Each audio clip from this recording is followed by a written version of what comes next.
Sampai di Jakarta saya sering ketemu, waktu itu dia cerita, Mas ini ada yang aneh katanya. Kenapa? Berkasnya ini benar tapi orangnya kok beda gitu. Oke. Nah dari berlarut-larut itulah saya berpikir bahwa ini ada sesuatu yang ditutupi. Saya tidak tahu tadinya. Ternyata yang ditutupi adalah identitas ini, identitas palsu ini. Jadi begini, saya menemukan informasi yang cukup penting terhadap persiapan orang yang diberi nama Joko Widodo ini. Saya mendapat informasi yang cukup penting bahwa ini dipersiapkan lama. Jadi sebelum jadi wali kota Solo udah dipersiapkan lama. Dan salah satu tokoh yang meng-create ini namanya Rewa. Saya penasaran dengan informasi yang beliau sampaikan. Tetapi saya tahu ini berita yang ngeri-ngeri sedap. Berita yang ketika disampaikan belum tentu orang bisa percaya. Namun ya, saya untuk testing the water, Sobat Era sekalian, saya bikin polling tadi. Walaupun saya khawatir pollingnya agak tidak bisa ditangkap secara baik, tapi mudah-mudahan tidak. Apakah Anda percaya bahwa Jokowi yang pernah jadi presiden, gubernur, wali kota bukanlah Jokowi yang asli? Tanda tanya. Jokowi yang pakai toga di UGM dan berkumis adalah Jokowi yang berbeda dengan Jokowi yang kita kenal sekarang? Saya kira pertanyaan itu jelas, Dok ya? Jelas. Nggak ragu-ragu ya. Ada 4.100 yang voting setelah beredar selama 33 menit ya. 33 menit yang lalu. Percaya ada Jokowi palsu 85%. 85 ya. Ya, tidak percaya ada Jokowi palsu 11%. Ragu-ragu 4%. Saya kasih room ragu-ragu. Nah, memang saya tidak tahu ya apakah dia terpengaruh dengan Refli Harun channel atau omongan saya terlebih dahulu baru menjawab polling atau apa. Tetapi saya sekali lagi Sobat Era sekalian ingin membacakan dulu apa yang ditulis oleh Dr. Zulkifli. Dr. Zulkifli adalah tamatan dari Fakultas Kedokteran Universitas Erlangga Surabaya tahun 88. Lulusnya 88 dan pernah jadi anggota DPR ketika masih mahasiswa DPRD Surabaya. Dan sempat menjadi ketua KNPI di Surabaya. Jadi bukan orang yang sembarangan. Jadi dokter yang aktivis seperti Dokter Tifa ya. Oke. Ini juga saya akan sampaikan ke Dokter Tifa apa yang kita diskusikan sekarang ini, dan nanti kalau Dokter Tifa mau bergabung, mudah-mudahan dia telepon sendiri saja. Oke ya. Nanti disediakan di sini ya untuk live Dokter Tifa juga. Oke, saya sudah silakan call kalau mau bergabung setelah mendengar percakapan kami. Oke. Enak kan Prof? Ya, Dok ya, sambil santai ya, sambil menyelam minum es kita. Oke. Judulnya ini dimuat di Independent Media Melek Hukum, independentmedia.id. Di mana Joko Widodo yang asli? Tanda tanya. Dalam kasus ini ya, ini udah halaman keduanya. Oke, halaman sebelumnya adalah oleh Zulkifli S. Ekome. Ini Ekome nama karena saya lahir 1 Mei. Jadi Eko itu 1 Mei ya. Saya kira e-commerce ini bukan ya. Aktivis kebangsaan dan pendiri RP1, RP1, Rakyat Pinggiran Indonesia, RP1 itu ya. RPI ya. Ketika beredar sebuah artikel berjudul Hilang Misterius Bitor .2, aktivis bernama Widodo diduga memalsukan ijazah Jokowi di Pasar Pramuka Salemba yang turut menyebut 2 nama aktivis lain, Indah dan Denny Iskandar, maka penting untuk melakukan klarifikasi atas kebenaran informasi tersebut. Berdasarkan konfirmasi pihak terkait, diketahui bahwa nama Indah yang dimaksud sebenarnya adalah Indra Kramadipa. Sedangkan Denny Iskandar seharusnya tertulis Denny Iskandar dengan 2 huruf N. Lebih lanjut, ketiganya Widodo, Indra Kramadipa, dan Denny Iskandar dikonfirmasi tidak hilang dan masih dapat ditemui. Salah satu di antara mereka menjelaskan bahwa seluruh proses administratif dalam pendaftaran calon gubernur DKI Jakarta telah dilakukan secara benar dan semua dokumen yang diajukan adalah asli. Oke. Namun yang menjadi sorotan adalah sosok yang mengatasnamakan diri sebagai Joko Widodo. Muncul pertanyaan, apakah benar orang tersebut adalah Joko Widodo yang asli? Karena terdapat perbedaan yang mencolok antara data pribadi dalam dokumen resmi dan sosok yang tampil di hadapan publik. Ada perbedaan. Jika benar sosok tersebut bukan Joko Widodo yang asli, maka muncul pertanyaan yang lebih besar, di mana Joko Widodo yang sesungguhnya? Dalam dunia intelijen, pemalsuan identitas atau penyamaran bukanlah hal yang asing. Dulu dikenal metode klasik seperti penggunaan topeng atau operasi plastik. Kini di era modern, kemungkinan seperti cloning bukan lagi fiksi ilmiah. Namun mengapa kemungkinan ini tidak pernah dibahas secara terbuka? Akan geger soalnya. Inilah kelemahan dunia telik sandi kita. Saya bilang telik ini bukan tele, bukan telek ya. Terutama ketika memasuki era perang asimetris saat operasi intelijen memiliki pengaruh lebih besar ketimbang perang bersenjata. Ya, sering sekali Gatot Nurmantio bilang perang asimetris ini ya. Keberhasilan sebuah operasi intelijen sering kali terletak pada keberhasilan membentuk persepsi publik. Dalam kasus ini, persepsi yang sengaja dibangun adalah seputar keaslian ijazah Joko Widodo mengalihkan perhatian dari kemungkinan yang lebih serius bahwa sosok yang mengaku sebagai Joko Widodo sebenarnya bukanlah orang yang dimaksud. Nama panggilan seperti Jokowi, bahkan penyebutan nama Mulyono semakin memperkuat dugaan ini. Perang persepsi semacam ini bukanlah yang pertama. Kita telah menyaksikan hal serupa dalam gerakan reformasi yang berujung pada penggantian UUD 1945. Saya tidak lanjutkan yang ini, Prof ya. Kita tidak membahas ini ya. Kasus serupa kini muncul kembali dalam bentuk upaya mendelegitimasi 8 tuntutan Forum Purnawirawan dan Prajurit TNI yang turut ditandatangani oleh Jenderal TNI Purnawirawan Tri Sutrisno. Narasi yang dibangun seolah menunjukkan bahwa beliau ditunggangi oleh para purnawirawan lain. Namun faktanya, baik Jenderal Tri maupun Forum Purnawirawan itu sendiri telah membaca, memahami, dan menyetujui isi tuntutan tersebut, termasuk tuntutan pertama, yaitu kembali ke UUD 45 18 Agustus. Tidak masuk akal jika para purnawirawan yang lebih junior, bahkan yang pernah menjadi anak buah langsung Jenderal Tri Sutrisno saat menjabat Panglima ABRI, dianggap bisa menunggangi beliau. Justru ini menunjukkan kesamaan visi dan keprihatinan terhadap arah bangsa. Semoga Allah, Tuhan yang Maha Kuasa, memberikan petunjuk kepada kita semua agar kita dapat membedakan mana yang benar dan mana yang salah. Amin ya rabbal alamin. Oke. Ya. Sebelum saya bertanya, mana bagian yang saya baca yang dokter mau klarifikasi atau itu semua correctly itu tulisan dokter? Tentang Pak Tri Sutrisno, beliau memang membaca dan mengetahui tanda tangannya, mengetahui. Jadi beliau menyatakan saya mengetahui ya, karena sudah membaca kan pasti mengetahui. Gitu. Jadi itu persepsi dokter bahwa karena dia sudah mengetahui, dia membaca otomatis dia mengetahui ya.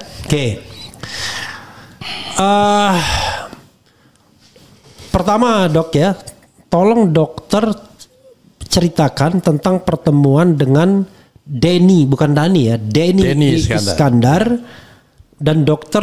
Wah, sempat-sempatnya ke Surabaya. Saya kira sambil pulang juga barangkali ya. Silakan dok. Ya kebetulan waktu pendaftaran gubernur DKI waktu itu kan, Denny ini jadi salah satu tim bersama Boy Sadikin waktu itu. Saya kumpul sama Denny cukup lama karena sama-sama aktivis mahasiswa, dia di KMNI, saya di kelompok independen gitu. Tapi sering ketemu, sampai di Jakarta saya sering ketemu. Waktu itu dia cerita, Mas ini ada yang aneh katanya. Kenapa berkasnya ini benar tapi orangnya kok beda gitu. Orangnya yang beda. Waktu itu saya tidak memperhatikan karena itu saya tidak tertarik untuk ikut dalam perhelatan itu. Nah ketika Vitor menulis itulah saya ingat peristiwa itu, makanya saya temuin Denny di Surabaya. Kapan nemuinya? Itu tanggal hari Jumat yang lalu, tanggal 13 Tanggal 13. Juni. Ya, 13 Juni. Tanggal 13 Juni ya. Ya, 2025. Oke. Fotonya ditampilkan tapi Denny-nya di matanya ditutup karena kita tidak mendapatkan izin dari dia untuk menampilkan, tapi kita sebagai akuntabilitas publik bahwa pertemuan itu memang ada ya. Ya. Di sebuah restoran atau gimana? Ya, di sebuah restoran lah, di tempat minum, di tempat kopi. Ya, biasa kan. Untuk point of clarification, Denny itu siapanya dokter dan di mana kenalnya, Dok? Dia junior saya. Dia di aktivis mahasiswa di Fakultas Ekonomi Universitas Airlangga. Angkatan? Junior saya, angkatannya jauh di bawah saya. Saya di Fakultas Kedokteran. Kebetulan kuliah saya lama. Angkatan tapi saya 75 lulus 88. Tapi jadi anggota DPRD Surabaya di antara waktu kuliah. Ya, kuliah itu, dan kebetulan saya memang pernah jadi ketua Badan Perwakilan Mahasiswa. Jadi saya kenal dengan fakultas lain, aktivis-aktivis di fakultas lain. Denny tahun berapa? Saya tahu persis, tapi di bawah saya jauh dia. Oke, ini fotonya sudah kita tampilkan, tapi Denny-nya kita hitamin ya. Ya, baik. Tapi tentu dokter tidak berbohong kalau bahwa ini Denny Iskandar ya. Ya, tidak lah, pasti. Iya. Nanti saya dikira seperti ini, Jokowi tutup palsu kalau saya berbohong.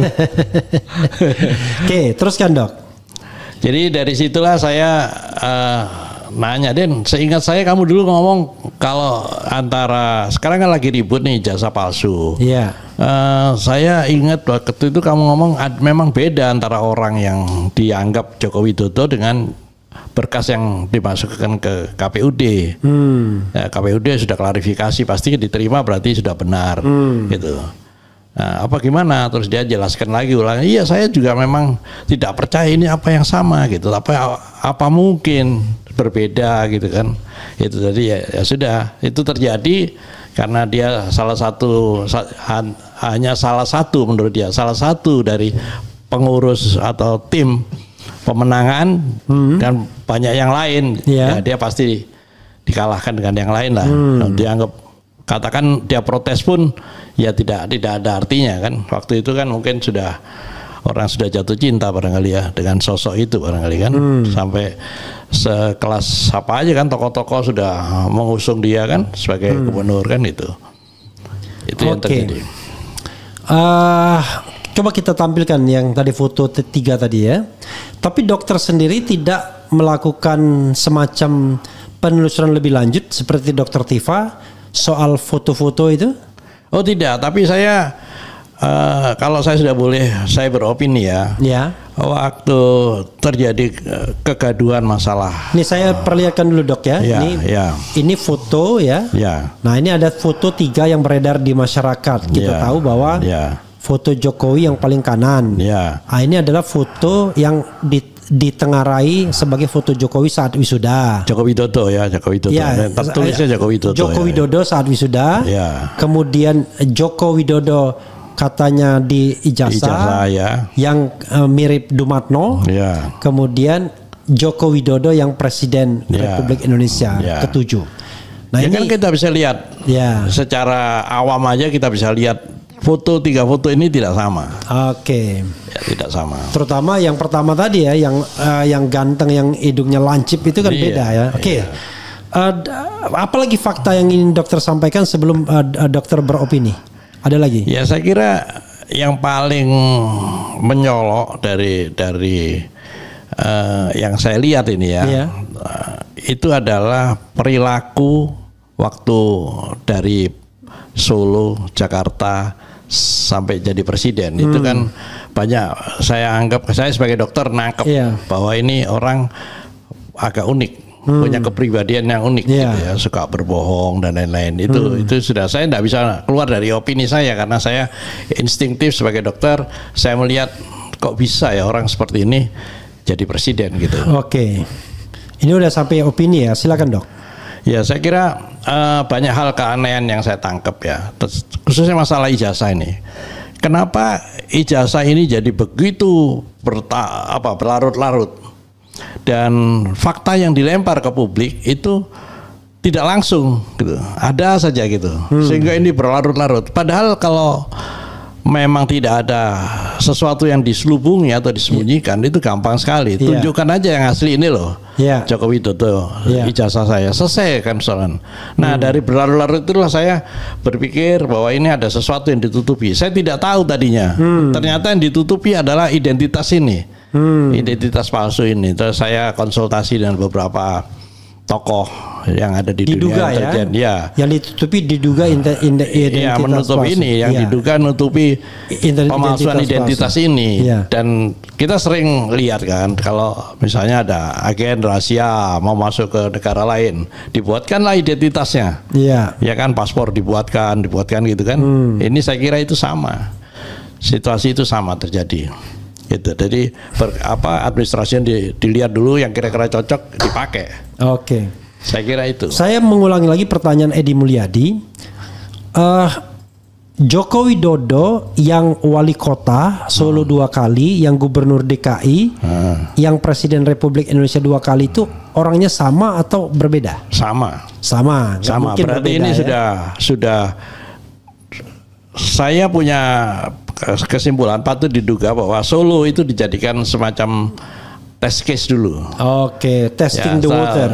Setelah berhasil sukses, baru. Waktu itu saya mendengar justru dia mau dijadikan gubernur.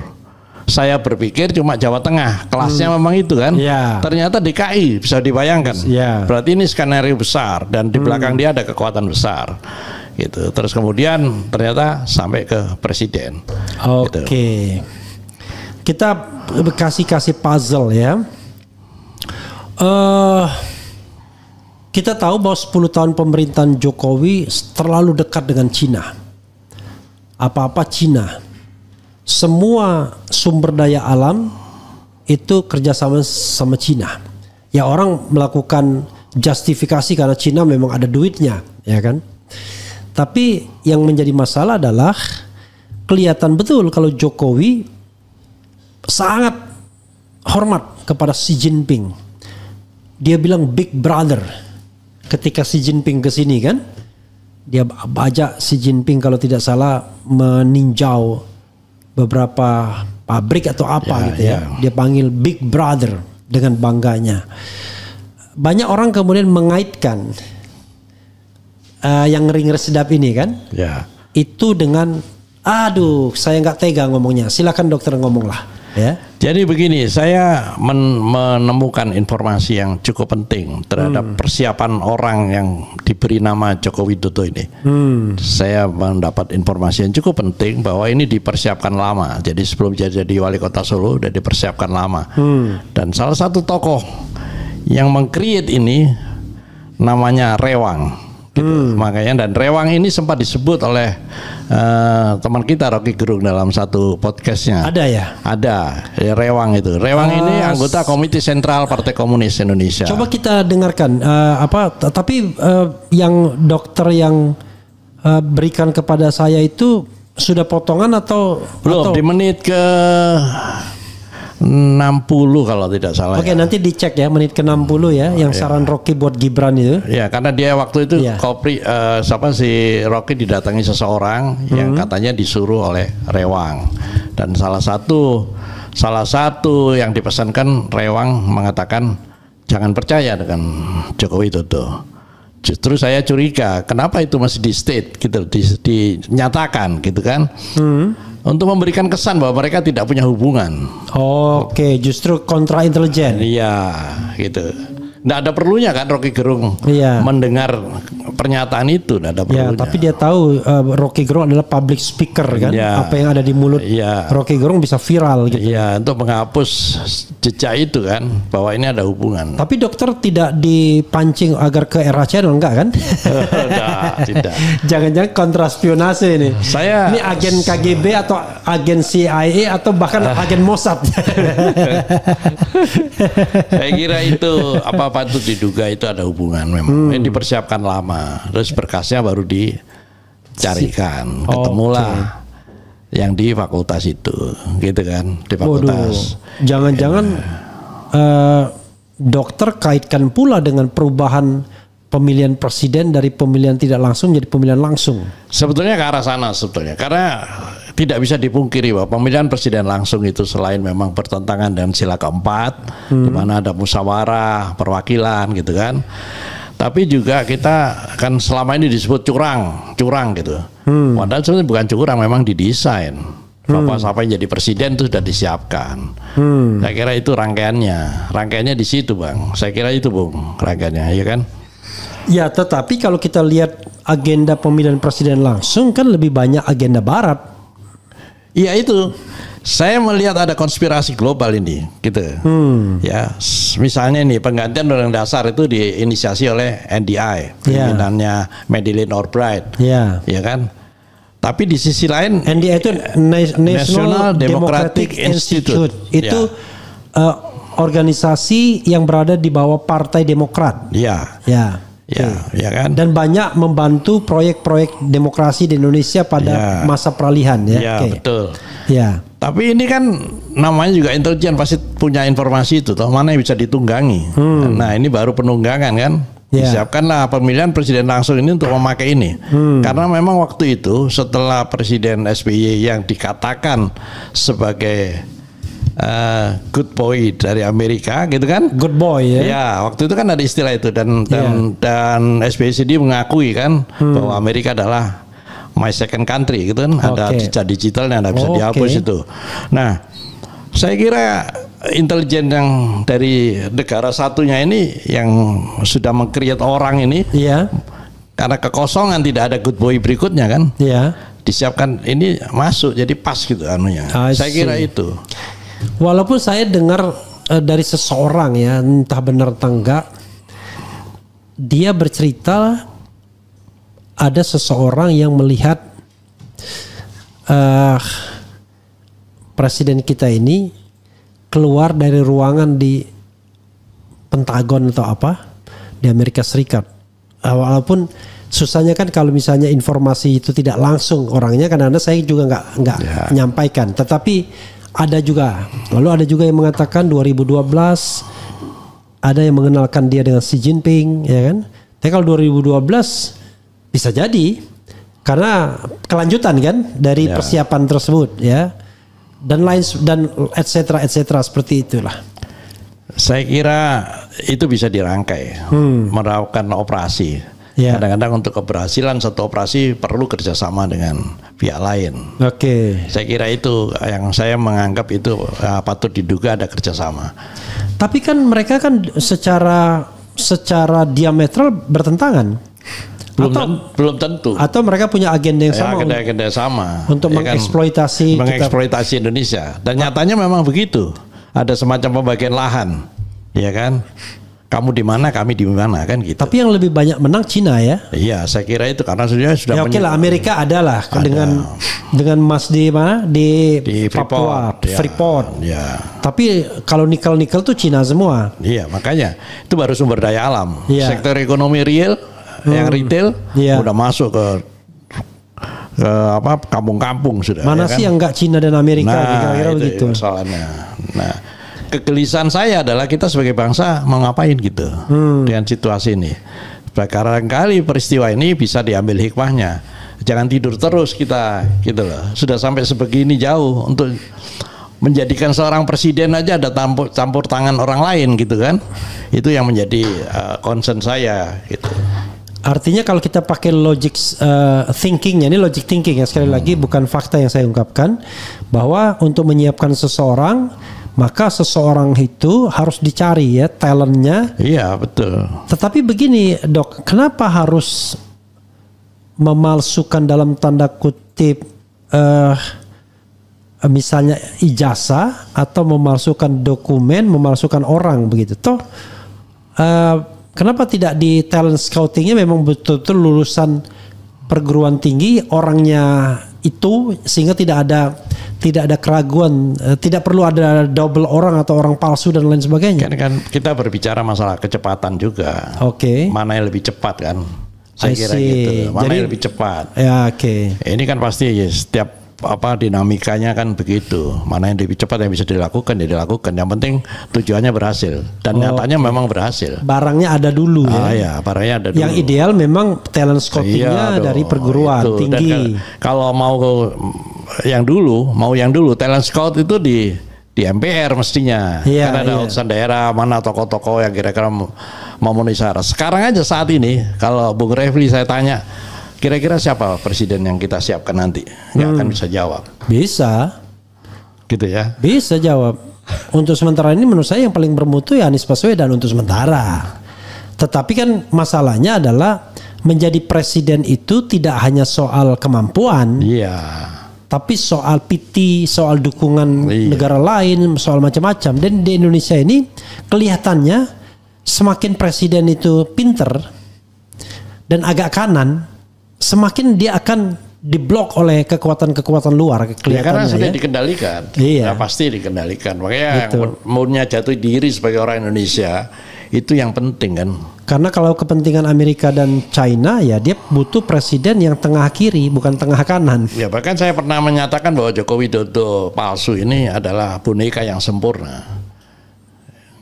Itu boneka yang sempurna. Walaupun saya kemudian mendapatkan informasi yang orang itu ngotot sekali pengen data, saya bilang jangan. Soal cloning. Wah ini beberapa toko itu cloning semua katanya sudah. Saya bilang. Ya itu kaitannya sama tadi itu penyamaran itu. Kalau sekarang itu sudah masuk ke teknologi cloning sudah sampai pada seperti itu. Jangankan manusia. Ya kalau kita kan tidak bicara cloning ini. Kita bicara bahwa ada dua Joko Widodo. Ya, kan? Joko Widodo yang kuliah di UGM, entah tamat, entah cuma sampai sarjana muda, kan begitu. Ya. Sama Joko Widodo yang akhirnya menjadi presiden. Kan begitu. Dua sosok yang berbeda. Tetapi untuk latar belakang sejarah, dia perlu mengatakan bahwa dia adalah sarjana UGM, kan begitu. Ya, betul. Tapi tampilkan dia juga di informasi tahun berapa itu ya, ketika dia menjadi wali kota dia disebut Dr. Andes, ditampilkan tuh. Saya mendapatkan data sudah ya. Jadi kunjungan wali kota Solo ke PT Sritek Sukoharjo Bapak Dr. Andes Joko Widodo, Sukoharjo 20 September 2006. Kemudian di sini ada juga dari Wikipedia Bahasa Indonesia Ensiklopedia Bebas. Ini kelihatannya belum di waktu belum disunting kayaknya atau nggak tahu saya ini. Presiden ke-7 Indonesia Dr. Andes Joko Widodo mengawali karir politiknya sebagai wali kota Surakarta sejak terpilih pada pilkada tahun 2005 dan memerintah kota tersebut selama 2 periode. Jadi yang menyebutkan bahwa dia adalah Dr. Andes itu memang dalam banyak kesempatan, bukan satu kesempatan saja.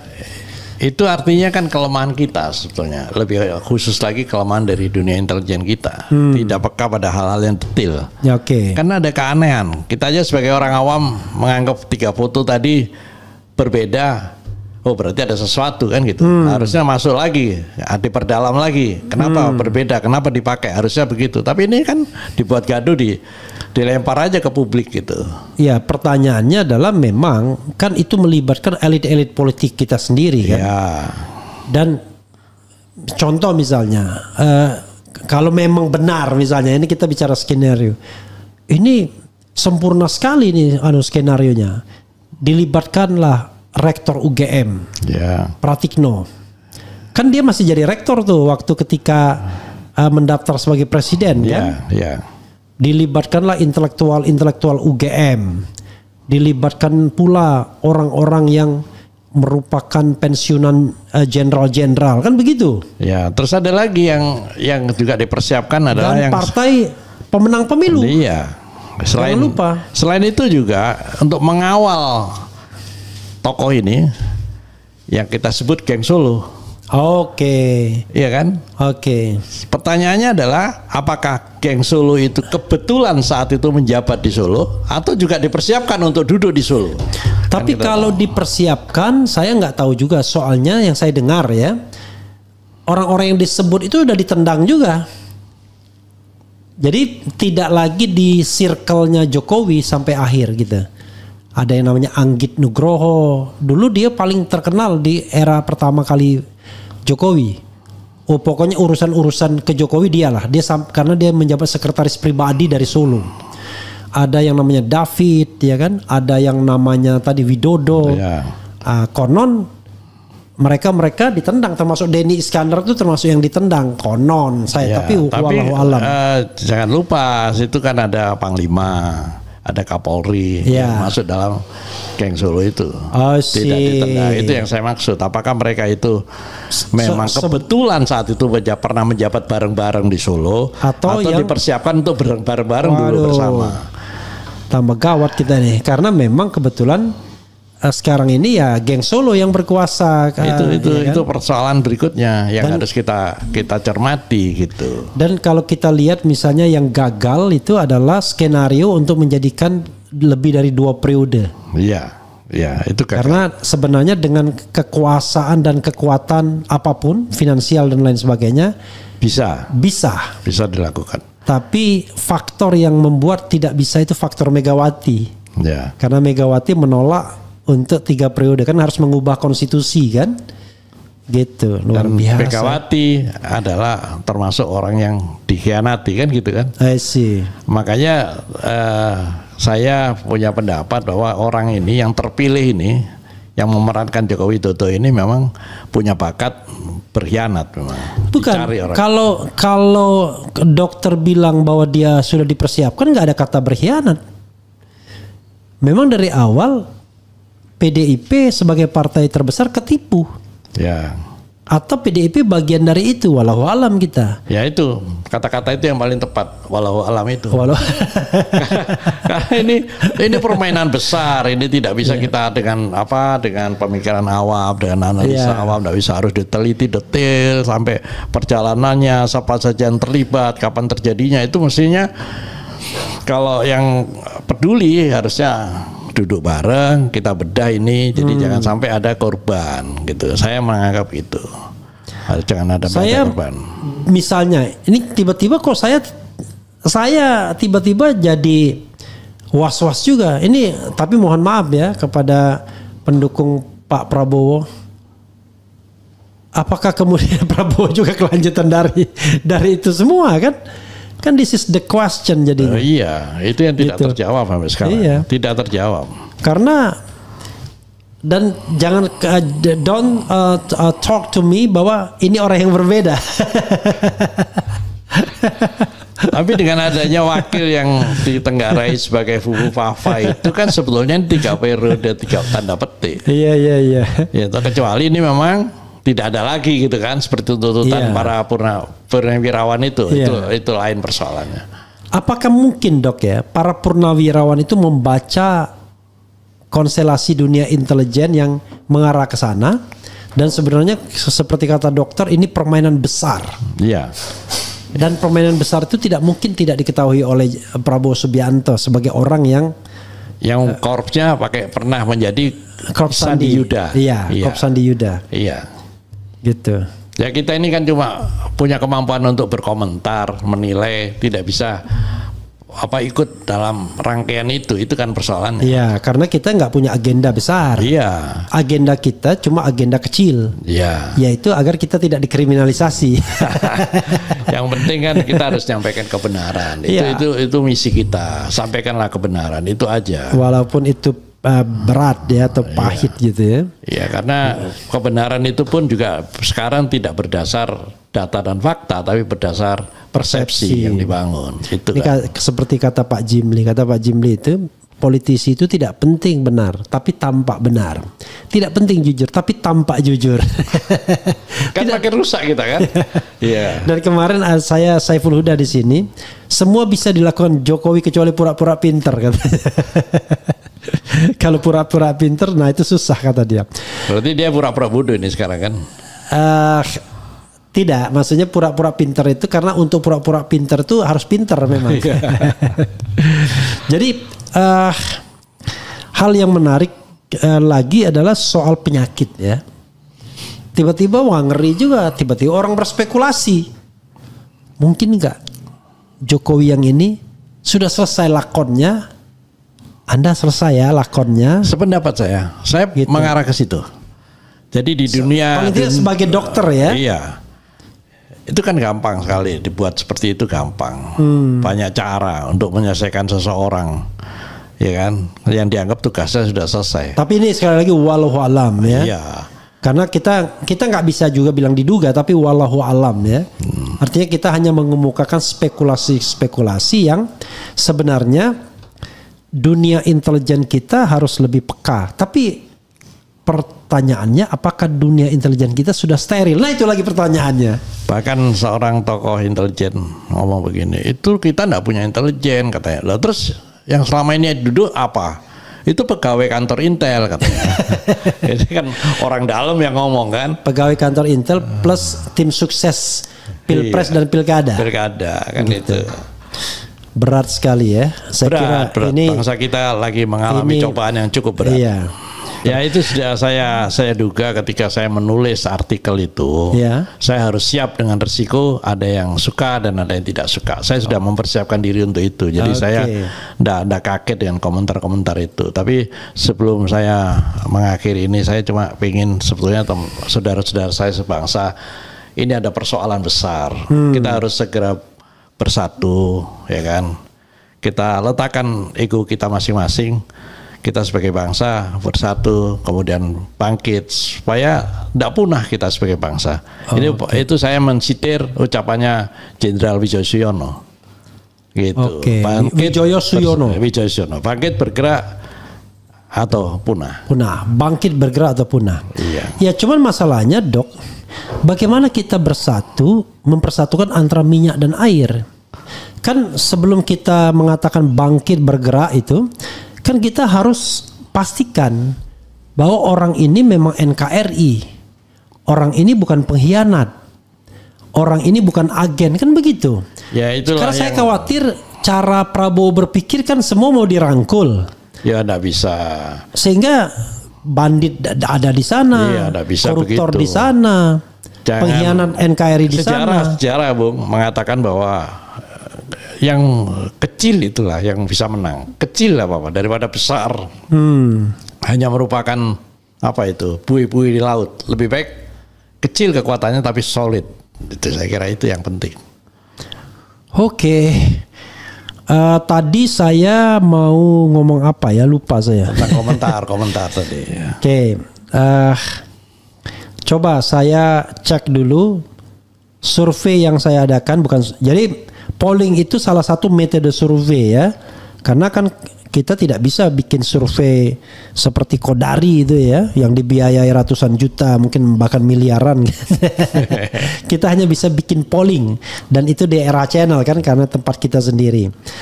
Jadi tetap sama pertanyaannya, tetapi yang mengisi polling sudah 9.400 ya, 1 jam. Apakah Anda percaya bahwa Jokowi yang pernah jadi presiden, gubernur, wali kota bukanlah Jokowi yang asli? Jokowi yang pakai toga di UGM dan berkumis adalah Jokowi yang berbeda dengan Jokowi yang kita kenal sekarang. Kemudian percaya ada Jokowi palsu 85%. Tidak percaya ada Jokowi palsu 10%. Ragu-ragu 4%. Tapi sebenarnya bukan Jokowi tapi Joko Widodo ya. Joko Widodo. Jadi Joko Widodo itu ada di UGM. Kira-kira begitu ya. Ada di UGM. Apakah dia tamat atau tidak itu soal lain. Ya. Karena yang paling tidak yaitu yang hidungnya lancip, yang kumisan itu berkumis, berkacamata. Ya, itulah Joko Widodo. Ya. Tetapi Joko Widodo yang kita kenal sekarang berbeda dengan yang itu. Ya. Secara kasat mata pun kita lihat berbeda. Tetapi persepsi publik dipaksa enggak sama itu. Sama, ya. Termasuk oleh para buzzer, ya kan? Dan dengan kekuatan finansial yang luar biasa, mereka bisa lakukan apapun ya, bahkan membeli toko-toko atau ya toko-toko itu yang kemudian lain-lain ya. Oke, jadi memang banyak data muncul, termasuk data Pak Kasmuja yang mengatakan bukan pembimbing akademik juga. Jadi 2017 Jokowi mengatakan ini pembimbing skripsi saya yang galak, tapi 2025 itu menurut saya disengaja. Kenapa? Disengaja untuk ini mengalihkan pikiran bahwa ini ada Jokowi Widodo palsu.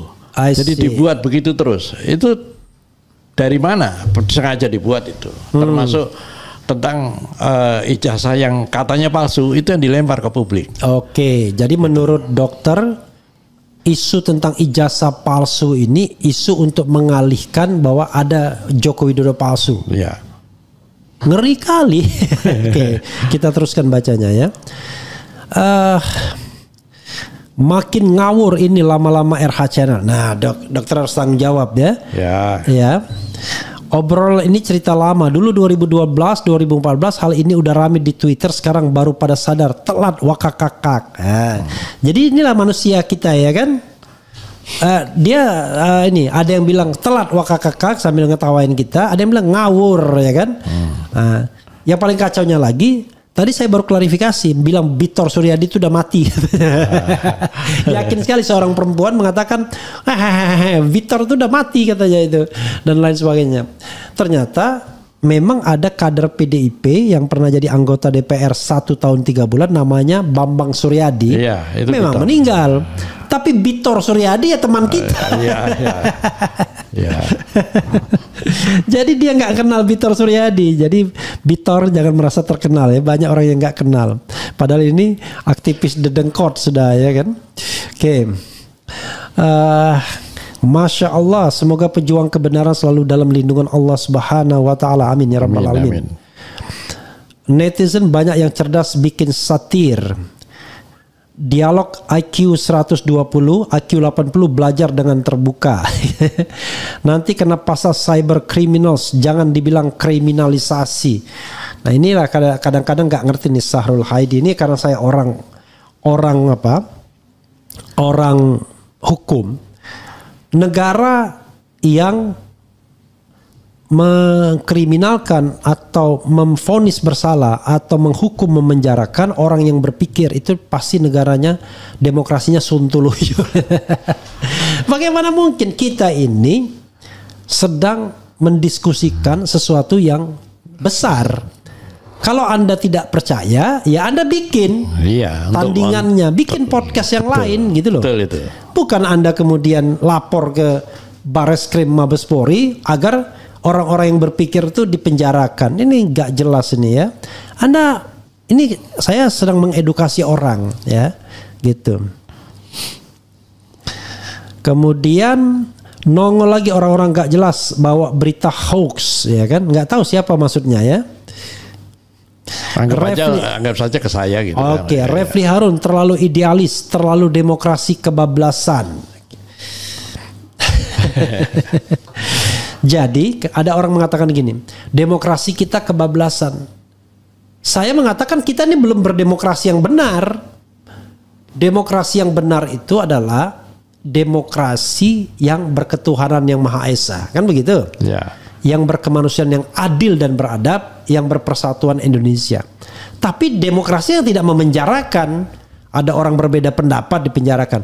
Kalau ada perbedaan pendapat, on behalf our demokrasi, kita musyawarah dan kita mufakat. Artinya kita berdebat untuk mencapai konsensus, kan begitu. Itu yang harus dilakukan. Iya. Begitu. Makanya ada musyawarah untuk mufakat. Iya. Becik ke titik olo ketoro. Kayak di film spionase, samaran yang hampir ketahuan dihilangkan intel. Makanya dia sakit. Oke, ini tadi yang dokter yang ini. Saya gini dok ya, ada beberapa hal yang saya paham. Nggak bisa saya ngomong apa adanya. Misalnya, let's say, misal ya, almarhum aktivis itu tidak mati yang wajar, tapi diracun misalnya. Tapi kan spekulasi itu kan muncul di publik kan. Ya kita sebutlah misalnya RR, kita sebutlah misalnya FB kan begitu. Itu kejadiannya sama dengan saat saya melaporkan kematian petugas KPPS yang ratusan orang. Saya melaporkan ke Bareskrim karena alasan kematiannya karena kelelahan. Sebagai dokter saya mengatakan tidak ada penyebab kematian karena kelelahan. Kalau lelah itu ya tidur orang. Ya, kelelahan itu pemicu mungkin, tapi penyakit lain. Ini pasti ada masalah lain. Saya lapor ke Bareskrim, jawabannya yang menurut saya menggelikan. Apa? Loh, kalau Anda menganggap ini tidak wajar, ya Anda periksa dong, Anda telusuri dulu. Itu kan tugas kalian, bukan tugas kan ini. Jadi kadang kita dibalik-balik gitu. Ya itu sama dengan ketika bilang bahwa ada TPUA melaporkan diduga ada penggunaan dokumen palsu. Ya.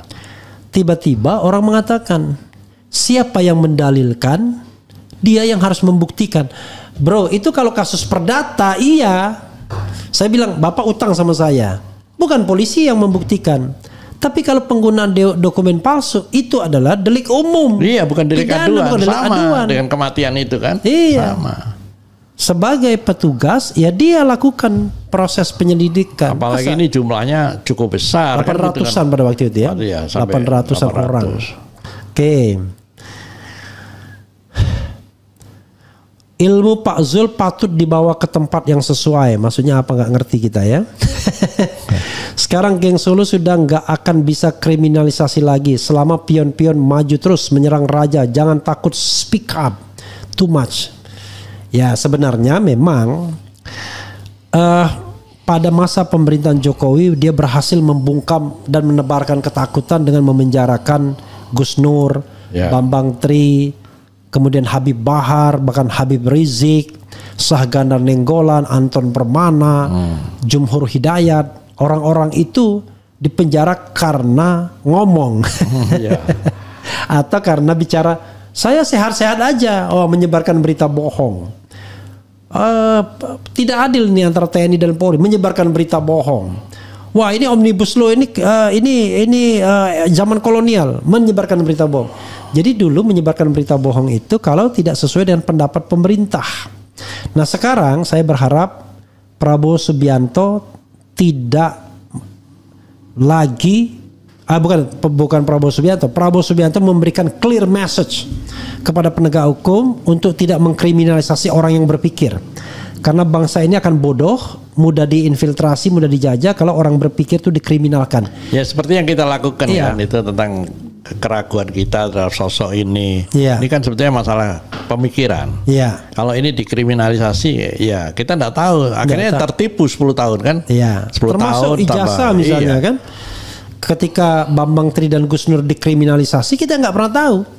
Dan ternyata kalau dokter benar ya, if you are right, maka yang terjadi adalah ternyata tidak hanya sekedar soal ijazah palsu, ada yang lebih besar dari ijazah palsu itu kan? Begitu. Oke. Kemudian Bang Refli, ada petunjuk penting nonton QNC channel tentang melacak jurusan teknologi kayu. Ada Profesor Muhammad Naim, seseput Fakultas Kehutanan UGM, tahun 78 katanya ada 4 jurusan. Penjurusan wajib di awal kuliah 144 SKS. Ini kita bicara lagi soal ijazah palsu ya. Jadi sekali lagi sobat era sekalian, soal ijazah palsu ini adalah soal lain, soal cloning atau soal orang palsu, soal yang lain lagi. Dua hal yang berbeda. Tetapi kalau soal yang orang palsu ini terbukti, ya pasti ijazah palsu jadinya. Iya, betul. Udah pasti. Tapi kalau orang palsu tidak terbukti, ijazah belum tentu kan, beda lagi itu kan. Hoax bisa huru-hara dalam kestabilan negara, Bung RH. Gini ya, saya ini orang yang tidak pernah khawatir seolah-olah negara ini akan hancur dengan pendapat. Bukan orang yang berpendapat yang bikin hancur negara, orang yang berkhianat. Iya betul itu. Orang yang berpendapat kok bikin hancurkan negara. Ya, orang yang berkhianat itu yang menghancurkan negara. Hanya channel Refli Harun, Herso Beno, Rocky Gerung yang benar-benar mengedukasi politik dan demokrasi sehat. Enggak juga ya. Kita enggak boleh apa nama istilahnya? Kalau bahasa Jawanya apa? Kemaki ya kan? Enggak boleh juga dong kemaki. Kita yakin nih banyak yang mau mendorong demokratisasi, cuman bedanya kalau perahunya itu gede, biasanya banyak yang diperhitungkan. Kalau kita kan perahunya tidak gede ya. Oke, Dok, itu beberapa sebentar lagi saya bacakan lagi ya. Penjelasan Dr. Jul sejalan dengan penjelasan Pak Sutoyo Abadi. Ini dari yang kajian merah putih itu. Oh ya. Dan dia selalu luar biasa juga ya. Joshua Sinambela Bang bikin posting channel RH Abraham Sentana dan Ikran Nusa Bakti bakal dipolisikan karena misinformasi. Coba undang dia. Nah, inilah ada sosok yang namanya Joshua Sinambela yang mengatakan Rismon itu nggak benar dan lain sebagainya. Tetapi dia tidak cerita mengenai informasi yang benar, tapi dipikirkan akan dipolisikan. Allahu Akbar. Kalau Anda mendapatkan sesuatu yang tidak benar, ya kan? Anda harus klarifikasi. Hari ini saya mengklarifikasi seorang perempuan yang mengatakan Bitor Suryadi itu sudah mati. Kan itu kan gila itu namanya. Iya, orangnya masih ada. Orangnya masih ada. Dan lucunya dia tampilkan pula wawancara Bitor di iNews dengan mengatakan ini pasti Bitor palsu katanya. Bitor yang asli itu sudah mati tahun 2021 4 Januari. Ya yang mati itu Bambang Suryadi. Iya. Nama Bitor asli itu Bambang Suryadi juga, tapi kalau kita sebut Bitor Suryadi itu beda, itulah yang botak itu sekarang.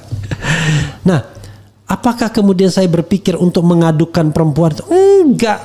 Kita luruskan masyarakat, kita klarifikasi. Joshua Sinambela, kalau Anda paham tentang negara demokrasi dan negara yang berkedaulatan rakyat. Oke, apalagi ya?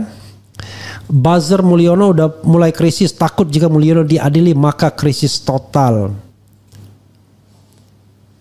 Mana ada presiden mau mengkriminalisasi rakyatnya sendiri? This is the question. Tapi enggak juga. Pak Harto berapa banyak orang yang dikriminalisasi? Bung Karno juga berapa banyak orang yang dikriminalisasi? Karena rata-rata yang berbeda pendapat kan, rata-rata begitu. Rata-rata yang kritis. Zaman Gus Dur ya katakanlah zaman peralihan. Zaman SBY juga enak juga kita ya. Zaman Jokowi mulai lagi serem. Zaman Prabowo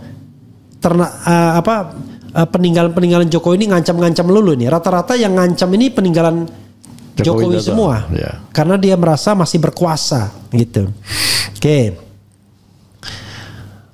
Kehidupan Jokowi sejak remaja sudah diskenariokan sekolah, kuliah, perkenalan dengan HM, menjadi ipar, walkot, Dotrandes, gubernur, insinyur, presiden, Samsul, Gibran, semua tak ada yang gagal. Ada berita Bang Refli mau masuk pemerintahan Prabowo, apa benar? Tidak benar. Jadi sahabat sekalian, untuk terakhir itu saya klarifikasi sebelum saya kembali ke ke dokter ya. Gini, kita ini warga negara Republik Indonesia, terbuka terhadap pemikiran. Kalau diundang secara resmi oleh negara, masa kita mangkir? Tapi kalau diundang tidak resmi, under table, ya kan, kongko-kongko, itu kita nggak mau. Ya, tapi kalau diundang secara resmi ya pasti datang. Ya datang lah, dan kita sampaikan pendapat kita. Jadi gara-garanya saya diundang oleh DPN. Jadi Dewan Pertahanan Nasional bersama tokoh-tokoh tentara, tokoh-tokoh intelektual, profesor, dan mantan-mantan menteri. Ya kira-kira ada nggak nyampe 10 orang. Kemudian bicara mengenai DPN dan memberikan masukan. Wah ribut orang, udah mau direkrut nih, katanya janji tidak mau masuk. Enggak bro, takut sekali. Saya tetap akan kritis. Itu masih wajar. Kita berfoto aja bisa jadi berita besar. Iya. Itu. Jadi kita tetap akan betul-betul konsisten untuk memperjuangkan kebenaran dan keadilan. Silakan dok, tanggapi hal-hal yang perlu ditanggapi. Kalau tidak ada yang mau ditanggapi, silakan ngomong yang lain. Saya kira tidak perlu kita tanggapi. Perbedaan pendapat itu kan wajar-wajar aja. Apalagi saya tadi sudah katakan bahwa yang saya tulis itu saya sudah siap dengan resiko. Karena itu kelihatan bahwa saya keluar dari arus kan. Sementara orang semua terkonsentrasi dengan jasa palsu. Saya menemukan sebetulnya pemikiran lain bahwa yang dipalsukan ini, dan setelah saya konfirmasi bahwa banyak hal yang memang bisa diduga, bisa dibuktikan sebetulnya, jangan sampai. Jadi saya tidak ada masalah, tapi marilah perbedaan ini kita jadikan satu alat untuk segera kita mempersatukan bahwa kita punya tujuan yang sama sesuai cita-cita proklamasi bangsa kita kan. Sampai sekarang belum tercapai.